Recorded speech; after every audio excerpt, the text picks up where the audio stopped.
do céu esta noite para a nossa vida, para a nossa casa e para a nossa família. Ele seja, Pai, aqui, né? Aqui a unção do Senhor, sendo, Pai, ele um canal de bênção para cada um de nós. E possamos ser alcançados, Pai, e todos, Pai, que ministram nesse altar, Pai, que a colheita possa ser 100 vezes mais daquilo que está doando, Pai. Assim nós te pedimos, ó Deus, em nome de Jesus. Amém? Aleluia. Amém, queridos? Quantos estão felizes, animados? Pouca gente. Aí, ó, essa é a expectativa que precisamos de ter em Deus. Sempre uma expectativa de que tudo vai acontecer. Aleluia. Amém, queridos? Louvado seja o nome do Senhor. Glória a Deus. Acho que a gente tem que colocar ele pra cima, assim, para ele tá batendo nas minhas costas aqui, que eu tô vendo antes subir e descer. Aleluia. Ô bicho frio, bicho é potente. Abra tua Bíblia em 1 Samuel. 1 Samuel, capítulo 16, verso 1.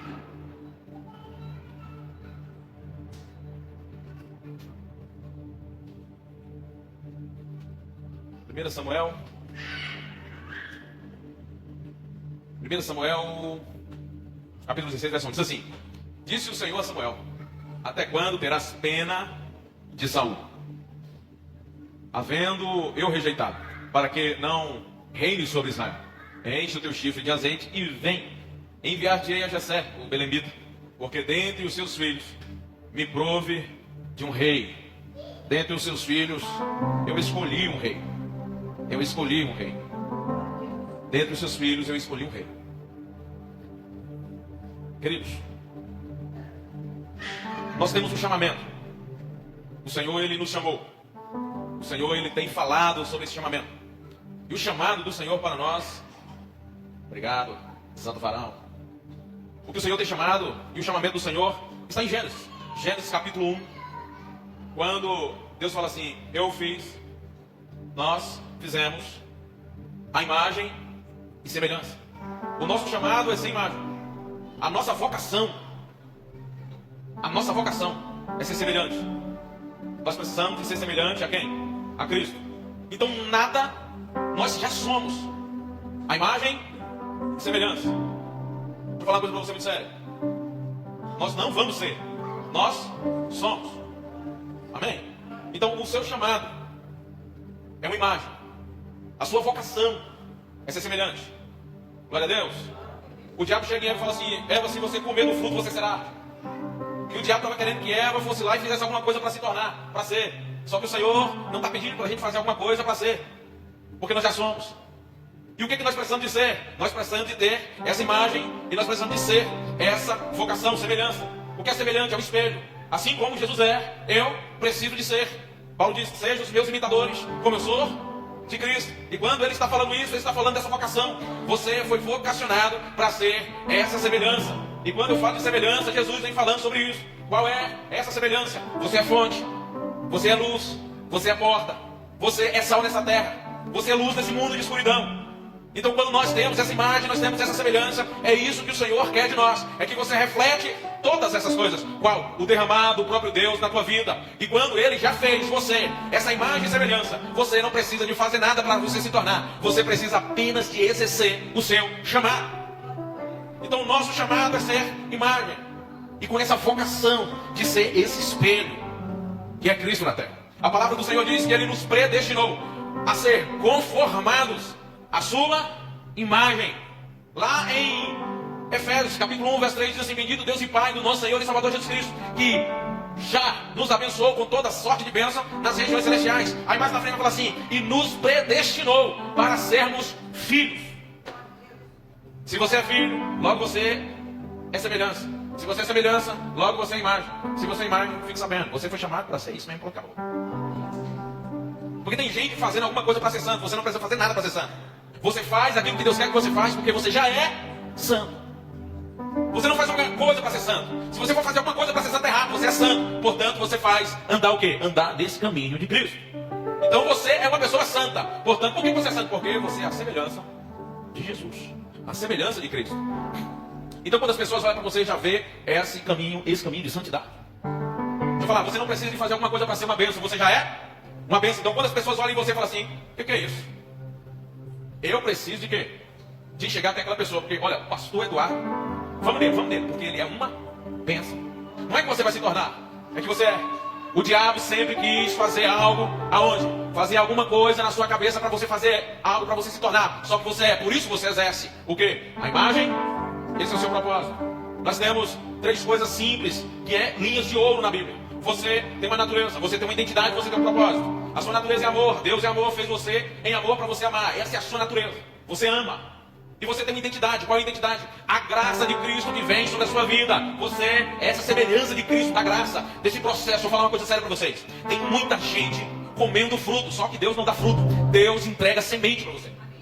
Porque não é para você apenas se alimentar do fruto, é para você, pelo processo, fazer da sua semente o propósito, que é frutificar. Deixa que Deus entregue o fruto. Tem muita gente deixando de ser semente para ser fruto. A palavra do Senhor diz que Ele colocou em nós uma semente.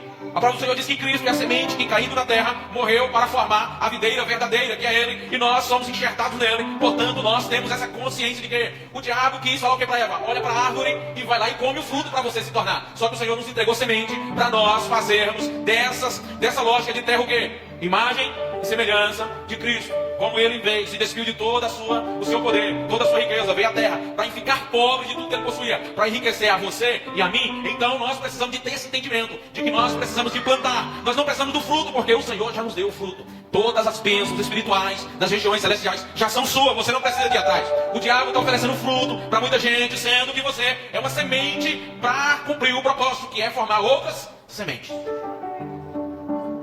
Parece confuso, mas é simples assim. A semente, ela vive do processo. O fruto vive do resultado. Deus não quer que você viva uma vida de resultado. Deus quer que você viva uma vida de processo, de semente. O que é o processo? É isso aqui, família.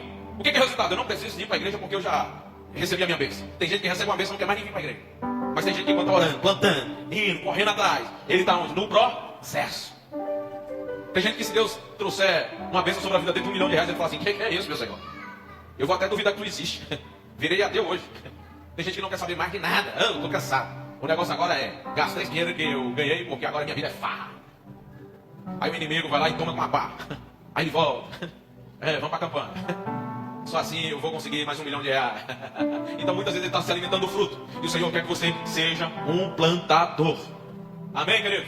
A palavra do Senhor é uma semente. A palavra do Senhor é uma semente que, caindo no terreno, ela vai gerar muitos frutos. Amém, querido? Portanto, você não se alimenta de fruto. Você é uma semente, porque você já é abençoado. Amém, amados?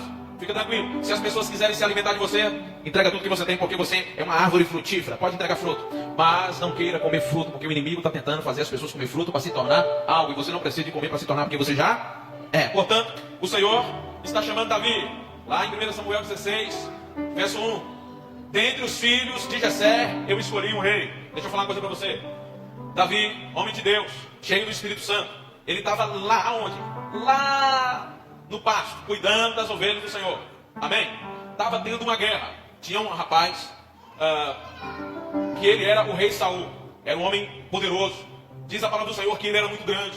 Homem de grande estatura. Lá em Israel, homem igual àquele quase que nunca se via. Porque ele era muito alto. Dizem alguns historiadores que então o rei Saul, ele tinha mais ou menos 2,10 metros, 2,15 metros, ele era muito alto, de grande estatura. E aí ele estava enfrentando outro rapaz, baixinho, chamado Golias. Esse Golias, ele tinha mais ou menos uns 2,5 metros, segundo os historiadores. Então, pela lógica do tamanho de Saul, pela lógica com a briga ali com o gigante Golias, de 2,5 metros, dava medo, mas dava para enfrentar ele, dava para enfrentar Golias, certo? Porém, ele falou assim: nós não vamos enfrentar, nós vamos ficar aqui esperando o Senhor mandar algo, porque eu não quero enfrentar Golias. E Golias, então, açoitando palavras ao povo de Deus: vocês não são de nada, vocês são perdedores. E a história vai se desenrolando, dizendo que o povo estava cheio de aflição, não queria derrotar, não existia homem ali. E homens ali de guerra eram os homens grandes. Então o Senhor falou: eu não me agrado do seu Saul, o rei. Vai lá na casa de Jessé, o belemite, escolhe um dos meninos lá, que eu vou te mostrar, Jessé. Jessé então parte para a casa de Saul, para a casa de Jessé, chega lá, fala assim: Jessé, põe os meninos em fileira aí, que nós vamos ungir um rei. O Senhor mandou eu vir aqui para ungir o rei. Aí Jessé põe os meninos, escuta isso. Jessé põe os meninos, e aí são homens grandes, todos cheios de músculos, os caras bombadão, os caras fortes. Aí põe eles lá para Jessé escolher, Jessé não, para Esqueci o nome do profeta, meu Deus. Para Samuel. Isso é para ver se a igreja está ligada. Para Samuel escolher. Aí chega os homens fortes, cheios de pompa. Aí o Senhor, não é esse. Aí vinha outro, você também não é esse. Aí foi acabando os meninos. Acabou os meninos lá e falou assim: Jessé, tem mais alguém aí? Aí Jessé falou assim: rapaz, eu tenho filho, moço. Tá lá no passo, manda chamar o menino. Aí chama Daniel. É Daniel? Quem é? Hã? Chama Davi. Aí chamou Davi. Quando Davi chega, que o pai Jessé tinha esquecido dele. Aí Samuel fala assim: é esse rapaz. Aí unge quem? Daniel. Davi. Então ele unge Davi. E ele ungindo então Davi. Escuta só isso, olha que mistério. Deus, ele ungiu rei, aquele que estava vestido de pastor.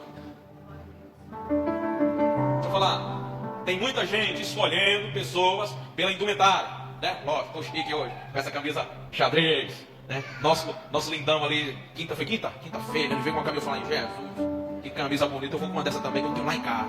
E aí eu vim hoje, aí chega aqui, Paulo com uma também, bonitona, né? O que é que nós vamos fazer? Botar uma dupla sertaneja, né, Jesus? Cantar os canarinhos de Cristo, né? E aí, queridos? E aí tem muita gente escolhendo, certo? Escolhendo as pessoas pela indumentária, como escolheram o nosso querido rei Saul. Falou assim: quem é isso? Homem grande, forte, poderoso. Olha só, bonito. Israel não há um homem como esse. Esse é o nosso rei. Só que aí o reizão, que foi escolhido pelo povo, poderoso, não teve coragem de enfrentar Golias. Não teve como enfrentar Golias. E aí, quem foi enfrentar Golias? Davizinho, pai Daniel. Davi foi enfrentar Golias. Chega Davi. O pai fala assim: olha Davi, presta atenção nisso aqui.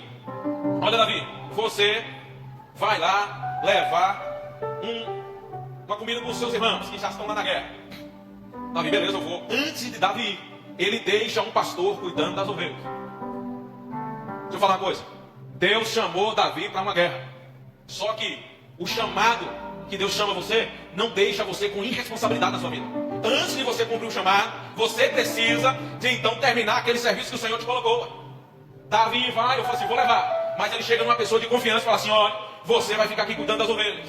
Porque foi ali naquelas ovelhas, naquele lugar, naquele pasto, aonde ele matou leão. Aonde ele matou o urso. A palavra do Senhor diz que quando viu um leão, ele tirava da boca. Quando viu um leão, pegava a ovelha, ele tirava a ovelha da boca do leão. Certo? E aí quando viu um urso, certo? Ele tirava a ovelha da boca do urso. Deixa eu falar uma coisa para você. O Senhor é assim conosco. Tem dia que a gente amanhece, a gente fala assim: que é isso? Que leão é esse? Aí Deus te dá uma força. Deus te dá uma autoridade para falar. Saúl tinha poder, mas Davi tinha autoridade. Deus, ele escolhe segundo o coração dele quem tem autoridade, não quem tem poder. Poder muitas vezes é os homens que entregam, mas a autoridade é a descida do próprio céu. Amém, queridos? Aí Davi vai lá e mata um leão. Ninguém fica sabendo disso. Vou falar: Sansão matou um filhote de leão, ele ficou famoso no mundo inteiro. Davi, toda vez que via um leão, ele matava. Aí quando ele mata um leão, vem quem? Um urso. Porque a vida do crente não é fácil. Porque um urso é muito maior do que um leão, irmão, e muito mais perigoso. Porque quando tu vê um leão, quando tu vê uma dificuldade, uma prova, pode ficar tranquilo. Deus está te preparando para tu derrubar um muro maior. Fique tranquilo. Por isso que nós somos essa semente, esse processo. Nós estamos aqui, nessa terra, para ser imagem e semelhança. E Jesus estava aqui caminhando nessa graça, nesse favor imerecido, nessa caminhada que nós estamos de quê? De processo nas nossas vidas. De processo nas nossas vidas. E aí, quando ele mata o leão, vem o urso. O urso, quando ele fica em pé, irmão, o bicho é grande, dá mais ou menos 2,5 metros. Então deixa eu falar uma coisa para você. Tem coisas na sua vida que você fala assim: agora vem um gigante Golias aí. Só que quando você não adquire apenas pensamentos e emoções, mas quando você adquire memória, você sabe os leões que você matou, você sabe os ursos que você enfrentou já na vida. Aí quando vem um Golias, quando você tem essas experiências, essa memória, você fala assim: que é isso? Há anos atrás eu enfrentei um urso que ele ficou em pé. Quando ele ficou em pé, ficou também Golias, 2,5 metros. Quando o Golias, meu irmão, é presa fácil, fica tranquilo, você não está acostumado. Tem leões que você mata, tem urso que você mata. Todos os dias ninguém te dá um troféu por isso, né, ué? Ninguém, você fala assim: meu Deus, hoje eu fiz uma comida, um almoço, era 12 meninos lá comendo, e ninguém me deu um troféu. Todo mundo falou que tempero gostoso, que negócio bom, Coca-Cola zero, que tá na moda agora, que coisa boa. Mas ninguém falou da fulana de tal que fez o almoço. Ninguém deu um troféu. Terminou, todo mundo comeu, os pratos sujos, a pia daquele tamanho, e você enfrenta aquele urso. Deixa tudo limpinho, tudo organizado. Ninguém chegou e falou: o que é isso? Vou lhe dar um troféu, deixa eu falar uma coisa pra você. Quando Deus te coloca a consciência dele, ele sabe que você não é um fruto, é uma semente. E quando você está fazendo, você está plantando. E quando você está lavando um prato, você está plantando. Ah, pastor, agora você vai querer que eu lave o prato todo dia. Se for para você ficar pobre do que você tem, para enriquecer o seu esposo, o seu filho, você vai precisar. Mas fique tranquila.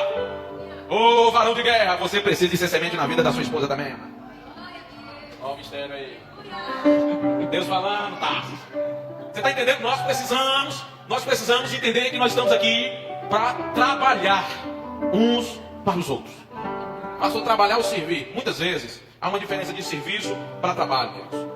Está até lá nesses Google da vida, fala que serviço é aquele que pensa apenas no salário.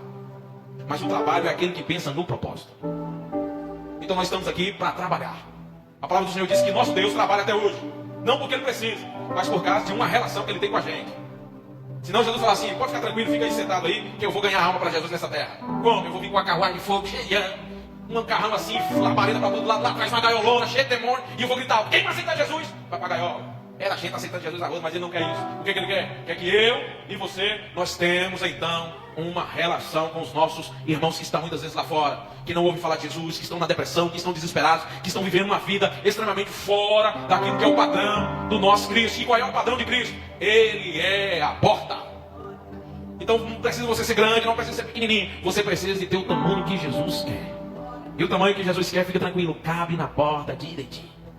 Cabe. Quando você se torna a imagem e semelhança, as pessoas vão entrar pela sua vida, vão sair pela sua vida e vai encontrar pastagem, vai encontrar alimento, vai encontrar em você um rio que flui para toda a eternidade. Porque a palavra do Senhor diz que do teu interior fluirão rios de águas vivas. Davi então parte para levar, e Davi parece que foi o primeiro iFood que tem. Ele foi lá levar só uma marmita. E Davi parece que era mineiro, que ele foi levar um queijo, né, com os irmãos. Chega lá, ó, vim trazer um queijo aqui. E quando ele chega ali para levar aquele queijo ali, e os meninos comendo, uai, né, que mineiro com queijo. Uai, Davi começou a ouvir sobre um gigante que estava ameaçando Israel. E ele falou, rapaz, fica tranquilo. Ele olhou, observou, aí ele ficava só o tempo todo só observando. O que está acontecendo? Esse gigante é de onde? Olha, os filisteus aí, tá? Diz que quer enfrentar ele aí. E o que, é que a gente ganha com isso? Olha, a gente ganha, vai ganhar um reinado aí, o negócio é bom, o negócio é bom. Entra no movimento aí. Ele falou assim, mas o que é ele? Escuta isso. O que ele é? Não, ele... Ah, então ele é filisteu. Então ele é um incircunciso, diz a palavra do Senhor. Ele é um incircunciso, irmão. Quem é incircunciso é porque não conhece Deus. E quem não conhece Deus não tem paternidade porque não conhece o Pai. E quem não conhece o Pai não é filho. E quem não é filho, querido, ele é extremamente vulnerável. Vulnerável. Quem não tem Deus como Pai é vulnerável. Aí ele pegou isso. Aí diz o texto que ele olhou e falou assim, não, fica tranquilo, eu vou lá. Aí Saul, olhando para ele, falou assim, eu vou te dar poder, eu vou te dar uma armadura. Aí Davi, coloca aí. Não aguento não, essa armadura é grande, mas Davi pequenininho, mano, 1,5 metro. Aí falou assim, não, isso aqui não dá pra mim não. Você vai com o quê? Eu vou com um estilingue, badog. Aí pegou um badog, foi no riacho. E o texto diz que ele pegou 5 pedras roladas. Elas foram rolando do rio, até ficar redondinho, chega até eles assim, foi 5 pedras. Tem muita gente que fala que essas 5 pedras alguns eruditos falam que é os 5 ministérios. É uma pedra profeta, é uma pedra apóstolo, uma pedra pastor, uma pedra mestre. Mas eu acredito no seguinte, que se ele pegasse 1 era muita presunção, mas ele pegou foi 5, é o que cabia na bolsa dele, pronto, acabou. Se tivesse 10, coubesse 10, ele pegava 10. Porém, ele derruba o gigante com uma pedrada na primeira. A primeira que ele jogou, ele derruba o gigante. Pum, cai. Tem uns que falam que quando ele jogou a pedra, que a pedra ia chegando perto, Deus empurrou a cabeça do gigante. Aí o gigante bateu a testa na pedra. Não teve isso não. Mas antes de Golias morrer, querido, Davi pregou para ele. Quando tu vem contra mim com lança, com isso, com toda essa parafernália, mas eu vou contra ti, contra o Senhor dos Exércitos. Se ele nunca tinha ouvido falar do Pai, naquela hora ele escutou do Pai dos Exércitos. Amém? E aí Golias foi ao chão. Mas o que eu quero falar para você é, Davi, antes de deixar o pasto, ele deixou alguém tomando conta do pasto. Para você responder um chamado, é necessário você ter responsabilidade de quem você é no reino. Para você cumprir um chamado, é necessário você entender quem você é no reino do Senhor. O Senhor está chamando. Deixa eu falar uma coisa muito séria para você. Quando nós tomamos responsabilidade na vida, nós começamos a andar mais só. Porque nós saímos daquele ponto comum, né? Tá todo mundo lá, tranquilo, mas você fala assim, eu vou ter responsabilidade e agora eu vou ter que tomar posição. E muitas vezes você toma posição, você fica sozinho, tem gente que fala assim, não vai não. Eu falo assim, eu tenho uma posição, eu tenho uma responsabilidade e agora nesse minuto eu tenho isso. Ó, a pastora, esses dias, estava lá no Mato Grosso, 800 quilômetros daqui. E aí, foi para sair no sábado e aconteceu um movimento lá, espiritual. E a pastora, não vou conseguir sair hoje. Vou sair só amanhã, mais cedo, porque a gente precisa de estar aonde? Precisa de estar na igreja. Deixa eu falar, isso não é fanatismo. Deixa eu falar, isso não é qualquer coisa humana. Isso é responsabilidade. Quando nós temos responsabilidade, ninguém que é preguiçoso nos acompanha. Ninguém. E quando chega alguém e fala assim, oh, desiste disso, vamos pra cá, né? Hoje, um amigo nosso ligou pra Kel, ligou pra mim e falou assim, ó, vem pra cá pra nossa casa, não sei o que, tá todo mundo aqui, vamos ficar aqui à tarde aqui, dá uma benção aqui, vamos assistir o jogo do Flamengo. Nem flamenguista eu sou. Eu falei assim, rapaz, que proposta, hein? Que proposta. Vamos fazer um bolão aqui pra gente jogar no Flamengo aqui. E eu falei assim, não vou, porque eu tenho responsabilidade. E quando você tem responsabilidade, muitas vezes você vai ter que deixar os amigos. Muitas vezes você vai deixar alguém que não está na mesma caminhada. Por isso que responsabilidade muitas vezes deixa a gente solitário. Mas não sozinho. Porque o Senhor nunca nos deixa sozinho. Ele sempre está conosco. Ele é um amigo mais chegado que o irmão, ele nunca nos deixa só. E aí a pastora sai de lá cedinho. Ela poderia muito bem falar assim, ó, ô Tiago, dirige aí, porque aconteceu, eu tenho que resolver aqui, mas a responsabilidade faz a gente deixar tudo para trás, irmão. Por isso que o texto vai falar assim, quando você pega no arado, não tem como você olhar para trás. E a responsabilidade te faz andar. Deixa eu falar uma coisa para vocês. Essa igreja aqui, ela é uma responsabilidade nossa. Ela é de Deus. Mas Ele nos entregou em nossas mãos. Para que nós venhamos encher esse lugar aqui de frutos daquilo que você tem plantado. E o que você tem plantado vai gerar muitos frutos. E em nome do Senhor Jesus, entenda, querido. A responsabilidade pode te deixar muitas vezes solitário, mas nunca sozinho. Nunca sozinho. Portanto, o chamado que o Senhor tem para você é ser imagem. Porque a sua vocação é ser um espelho. É ser um espelho. É ser a semelhança. Assim como Jesus é. As pessoas vão enxergar em você. E vai falar assim, o que é isso? Coisa boa quando a gente está perto, né? Tem pessoas assim. Né, Claudinho? Coisa boa, né? Nós precisamos entender isso mais rápido possível. Nós precisamos de criar senso de responsabilidade. Porque em nossas vidas, nós somos imagem e semelhança. Não tem como a gente voltar mais para trás. Não tem como mais a gente deixar o que a gente já conquistou em Cristo para ficar junto da manada. Não tem como. Para a gente ficar na onda. Agora a onda é essa, a onda é essa, a onda é essa. Nós somos agora chamados a ser imagem e semelhança de Cristo. Aleluia. Portanto, existe uma responsabilidade na tua vida. Enquanto as pessoas vão andando com você, vão te enxergando, elas vão tendo contato com o próprio Cristo Jesus. Com o próprio Cristo Jesus. Vamos ficar em pé?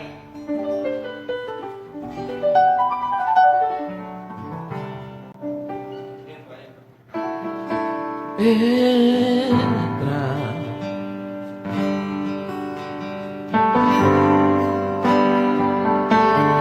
Pode entrar. Erga tuas mãos aos céus.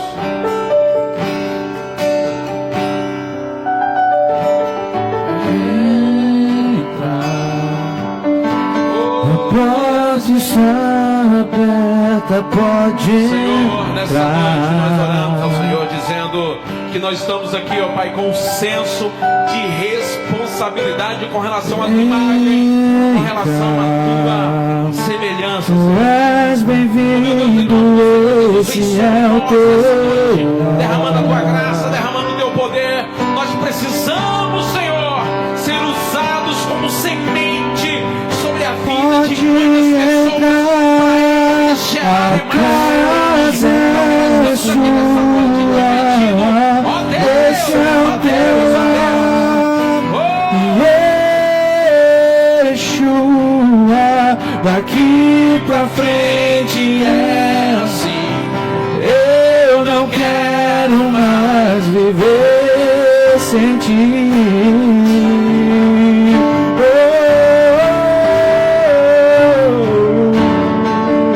Pode entrar.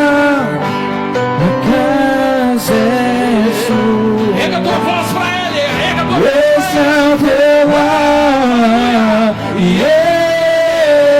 Yeshua. Daqui pra frente é assim. Eu não quero mais viver sem ti. Vem fazer Cante isso, cante isso. Vem fazer morada, sou a sua casa. Pode entrar, eu sou a sua habitação, eu sou o seu lar. Vem fazer morada, cante. Vem fazer morada, sou a sua casa. Pode entrar, eu sou a sua habitação, eu sou o seu lar. Pode entrar, erga a tua voz pra Ele. Pode entrar, a casa é sua, esse é teu lar, e jura, daqui pra frente é assim, eu não quero mais viver sem ti.